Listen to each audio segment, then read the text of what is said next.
सुप्रभात मंडळी. मी नीलिमा पटवर्धन आणि आपण सध्या वाचत आहोत मीनाक्षीताई देशमुख लिखित नेताजी सुभाषचंद्र बोस ही लेखमाला. कालच्या पुढे सुरू करते. नेताजींचा शपथविधी पूर्ण झाल्यावर बॅरिस्टर राघव यांनी इतर मंत्र्यांना शपथा घ्यायला सांगितलं. त्याच दिवशी मध्यरात्री नेताजींच्या निवासस्थानी आझाद हिंद सरकारच्या मंत्रिमंडळाची पहिली महत्त्वपूर्ण बैठक सुरू झाली. 12 वाजता नेताजींनी जाहीर केलं, मी इंग्लंड आणि अमेरिका या 2 राष्ट्रांविरुद्ध युद्ध पुकारतो. त्यांच्या या गंभीर घोषणेने मंत्रिमंडळ एकदम स्तब्ध झालं. खळबळ उडाली. न राहून शेवटी अर्थमंत्री चटर्जी उभे राहत म्हणाले, नेताजी, इंग्लंड विरुद्ध युद्धाचं ठीक आहे, पण अमेरिकेसारख्या बलाढ्य राष्ट्राच्या शिपटीवर पाय ठेवणं कितपत योग्य आहे? नेताजी म्हणाले, इंग्लंड उभा आहे तो अमेरिकेच्या भरवशावर. दोन्ही देश म्हणजे साम्राज्यवादी नाण्यांच्या 2 बाजू आहेत. मंत्रिमंडळांनी एकमताने नेताजींच्या घोषणेला पाठिंबा दिला. नंतर सर्वजण तिथल्या बाहेरच्या हिरवळीवर बसले. या महत्त्वपूर्ण सोहळ्याप्रसंगी सर्वांनाच मोहनसिंगची आठवण झाली. नेताजी म्हणाले, मी लवकरच जपानी लष्करी अधिकाऱ्यांशी बोलून त्यांना सन्मानपूर्वक आणण्याची प्रार्थना करतो. दुसऱ्या दिवशी सकाळी 13 ACD जनरल साहेबांचा निरोप घेऊन आले. इथला भाटे क्लब त्याच्यावरती तिथे मेजवानीचा बेत ठेवला आहे. त्यासाठी आपल्याला आपल्या मंत्रिमंडळाला आणि वरिष्ठ अधिकाऱ्यांना आमंत्रित केलं आहे. बोट क्लबची पार्टी चांगलीच रंगात आली होती. तोच 13च्या सचिवानं एक तातडीचा बिनतारी संदेश जनरल साहेबांना आणून दिला.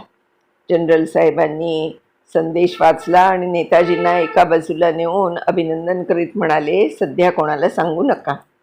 तोच निप्पो रेडिओवरून प्रत्यक्ष बातमीच प्रसिद्ध झाली. बातमी होती, थोर हिंदुस्थानी नेते नेताजी सुभाषचंद्र बोस यांच्या अस्थायी आझाद हिंद सरकारला मान्यता देण्याचा निर्णय आज जपान मंत्रिमंडळानं घेतला. निप्पोचे पंतप्रधान जनरल तोजो आणि सम्राट हिरोहितो यांनी आझाद हिंद सरकारचे पंतप्रधान चंद्रा बोस यांचं अभिनंदन केलं आहे. पार्टी संपल्यावर नेताजी आपल्या निवासस्थानाकडे मंत्रिमंडळ सदस्य मेजर शहनवाज यांच्याबरोबर निघाले. तोच जनरल तेराऊ म्हणाले, चंद्रा बोस, आणखी एक खुशखबर आहे. कोणती? पुढच्या आठवड्यात टोकियोमध्ये गृह आशियाई राष्ट्राची एक परिषद आहे. त्या परिषदेसाठी आशियाई राष्ट्राचे राष्ट्रप्रमुख उपस्थित राहणार आहेत. आझाद हिंद सरकारचे पंतप्रधान या नात्याने तुम्हीही आमंत्रित आहात. नेताजी टोकियोकडे निघाले. नेताजींच्या नव्या सरकारने अनेक सेना अधिकाऱ्यांना बढत्या दिल्या. जनरलपदी पोचवले. जगन्नाथ भोसले आणि चटर्जी, डॉक्टर राजू, अबिद हसन, शमशेर सिंग तसेच सहाय्य साहेब या लवाजम्यासह नेताजी टोकियो विमानतळावर पोचले. त्यांच्या स्वागतासाठी परराष्ट्रमंत्री शिगोमित्सू होते. अदबीने वाकत नेताजींना ओझोगी म्हणजे नमस्कार केला. चंद्रा बोस बांधाई, चंद्रा बोस बांधाई, चंद्रा बोस चिरायू हो, अशा घोषणांनी विमानतळ दुमदुमून गेलं. तिरंगी आणि हिनोमारू निशाणे लहरत होती. आझाद हिंद सरकारच्या निर्मितीनंतर नेताजींचं पाऊल प्रथमच जपानमध्ये पडत होतं. मोटारीत शिगोमित्सू म्हणाले, मिस्टर बोस, आपण जपानमध्ये हिरो ठरला आहात. कसं काय? अहो, तुमची हंगामी सरकारची निर्मिती, मलायातील सभा, युद्धकैद्यातून उभारलेले लष्कर या सर्व बातम्या वृत्तपत्रात पहिल्याच पानावर प्रसिद्ध झाल्या आहेत. अगदी तुमच्या महिला सेनेच्या वृत्तापर्यंत. तुमची महिला सेनेची कल्पना सगळ्यांना फारच कौतुकास्पद वाटली. जपान कितीही सुधारला तरी हातात बंदुका घेऊन स्त्रियांनी आघाडीवर जाण्याइतकी त्यांची सध्या तरी तयारी नाही. तोजोंनी विचारलं, आपली आणखी काय मागणी आहे? 3 डिव्हिजन सैन्याची आवश्यकता आहे. तोजो म्हणाले, तूर्त एका डिव्हिजनची व्यवस्था करतो. तसा संदेश आज रात्रीच फील्ड मार्शल तेराऊजींना रवाना होईल. नेताजी म्हणाले, आमची आणखी एक मागणी आहे. बोला, कोणती मागणी? आमची अंदमान आणि निकोबार ही 2 बेटं तुमच्याकडे आहेत, ती मिळाली तर. यावर पंतप्रधान काही बोलले नाही. या दोन्ही बेटांवर जपानी नाविक दलाचे तळ होते. जवळच मद्रास शहर, पलीकडे सिलोनला माउंट बॅटनचं अलॉइड आर्मीचं मुख्यालय उभारलं जाण्याची शक्यता होती. लष्करी दृष्ट्या दोन्ही ठाणी महत्त्वाची होती. तरी तोजो नेताजींना आश्वस्त करत म्हणाले, खरं सांगू मिस्टर बोस, तुमच्या प्रभावशाली व्यक्तिमत्वाचा परिणाम म्हणा किंवा आपल्या दोन्ही राष्ट्रातील पूर्वापार सांस्कृतिक भाग म्हणा, या महायुद्धात जपाननं तुम्हाला जेवढी मदत केली तेवढी मदत दुसऱ्या कोणत्याही राष्ट्राला दिलेली नाही. तुम्ही निश्चिंत असा. जिंकलेल्या मुलखावर तुमच्याच क्रांतिकारी सरकारचा ताबा राहील. 5 आणि 6 नोव्हेंबर 1943ला बृहत आशिया परिषदेचं कामकाज सुरू झालं. पश्चिमेत मित्र राष्ट्रांच्या कॅसाब्लँका आणि तेहरानच्या परिषदा पार पडल्या. त्याच धर्तीवर नेताजींनी आशियाई राष्ट्राची परिषद बोलावली होती.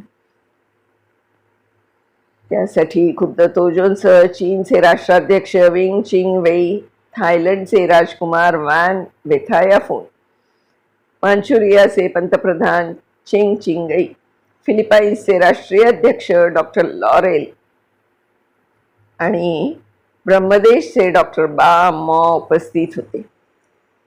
एक निरीक्षक म्हणून नेताजींना पाचारण केलं होतं, परंतु पूर्वप्रसिद्धी, आकर्षक व्यक्तिमत्व, धडाडी यामुळे परिषदेचं नेतृत्व त्यांना सोपवण्यात आलं. सभेच्या सुरुवातीला डॉक्टर बा मॉनी नेताजींच्या अभिनंदनाचा ठराव मांडला. नेताजींनी आपल्या भाषणात आशिया खंडाच्या उन्नतीसाठी एकत्रित झुंज देण्यासाठी जपानला आव्हान केलं. परिषदेचं कामकाज 4-5 दिवस चाललं. परिषदेच्या शेवटी तोजोंनी जाहीर केलं, सर्व हिंदी जनता बोसांच्या झेंड्याखाली एक झाली आहे. सिलोनला ब्रिटिश लष्करी मुख्यालय उघडत असल्याची गुप्त वार्ता आली आहे. तरीही चंद्रा बोसांना आम्ही मदत करण्यास कटिबद्ध आहोत. अंदमान आणि निकोबार ही दोन्ही बोटं त्यांच्या हवाली करण्याचा निर्णय जपान सरकार जाहीर करत आहे. मोहन सिंगला तुरुंगातून मुक्त करण्यासाठी जपान सरकारची खास परवानगी काढून नेताजींनी त्यांना निवासस्थानी बोलावलं. दोघांचीही प्रदीर्घ चर्चा झाली, पण मोहन सिंगांचं मतपरिवर्तन झालं नाही. शेवटी निघताना मोहन सिंगांना म्हणाले, तब्येतीची काळजी घ्या. येत्या काही दिवसात तुम्हाला चांगल्या ठिकाणी पाठवण्याची आणि औषध पाण्याची आणि चांगला आराम मिळण्याची व्यवस्था मी करतो. मलेशियातील तायपिंग स्टेशनवरून मालगाडीतून सैनिक रंगूनकडे जाणार होते. हा प्रवास अत्यंत कष्टाचा होता. मलेशियातून थायलंड, तिथून ब्रह्मदेश असा 3 देशातून रंगूनला पोचायचं होतं. कधी रेल्वेने, कधी घनदाट जंगल पायी तुडवत, कधी समुद्रकाठाने, कधी बोटीने प्रवास करायचा होता. मालगाडीत सैनिक दाटीवाटीनं बसले. डोक्यावर छत नव्हतं. उघड्या वाघिणीतून प्रवास होता. शत्रूंचा कधीही बॉम्ब हल्ला होण्याची भीती आणि उरात आगेकूच करण्याची आशंका होती. सर्वांचं नेतृत्व शाहनवाज करीत होते. दिल्ली में जाने वाले मेरा सलाम ले लो, गाना आज़ादी का दिल से भाई गालो, ओ दिल्ली में जाने वालो. हे सुंदर करुण रसानं भरलेलं गाणं एक वृद्ध हिंदीत गात होता. सगळ्यांना गलबलून आलं होतं. मॅक्सवे पहाड मागे पडला. शाहनवाज रणांगणावर लढण्यासाठी आतुर झाले होते. त्याच वेळी आपल्या सैनिकांना मिळत असलेली सर्वच बाबतीतली असुविधा शाहनवाजचं मन व्याकुळ झालं होतं. आधी संसार उजाडलेले सैनिक आझाद हिंदच्या कल्पनेने आणि नेताजींच्या आव्हानामुळे मलायातील हिंदी बांधव सैन्यात भरती होत होते.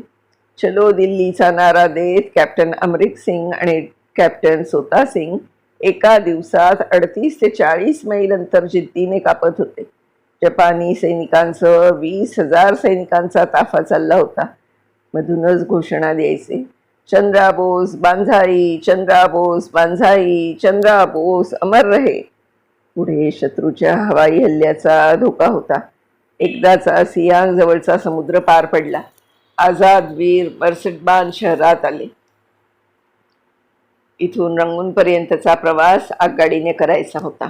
शेवटी सिंगापूरपासूनचा सुरू झालेला प्रवास 3 आठवड्यांनी संपत आला. बॉम्ब नदीचं पात्र जवळ आलं. तोच अमेरिकन बॉम्बफेकी विमान आगगाडीच्या भोवती घिरट्या घालू लागलं. तेवढ्यात गोळ्यांचा वर्षाव आगगाडीवर होऊ लागला. गाडी थांबवण्यात आली. सैनिकांनी डब्यातून पटापट उड्या मारल्या. जिथे आडोसा मिळेल तिथे जाऊ लागले. तेवढ्यात पुन्हा विमान परत आलं.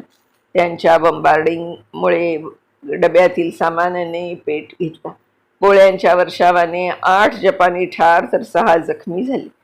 जिता सिंग हा आझाद हिंद सेनेतला पहिला वीर शहीद झाला. विमान निघून गेल्याची खात्री झाल्यावर आगगाडी पुन्हा सुरू झाली. जपान सरकारने इम्फाल मोहिमेला तत्वतः मान्यता दिली. 2 दिवसांपूर्वी जनरल कवाबेने नेताजींना सांगितलं, येत्या काही दिवसातच युद्धाला तोंड फुटेल, तयारीत राहा. नेताजींच्या पुढे कामाचा डोंगर होता. अनेक प्रश्न धसाला लावायचे होते. ते 2 महिन्यापूर्वीच रंगूनला आले होते. झियावाडी शुगरची इस्टेट रंगूनच्या वाहन विभागात होती. तिथल्या 11 जमाल ॲव्हेन्यू हाटोले जंग बंगला नेताजींच्या आझाद हिंद सरकारचं मुख्य कार्यालय बनलं होतं. ते तिथेच मुक्कामाला असत. आझाद हिंद सेनेच्या तुकड्या रंगून बाहेर पडत होत्या. मंडळी, आता याच्या पुढचा जो भाग आहे तो आपण उद्या वाचणार आहोत. तर तोपर्यंत मी निलिमा पटवर्धन आपली रजा घेते.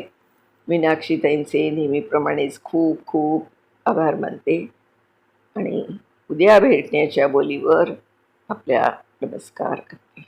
धन्यवाद.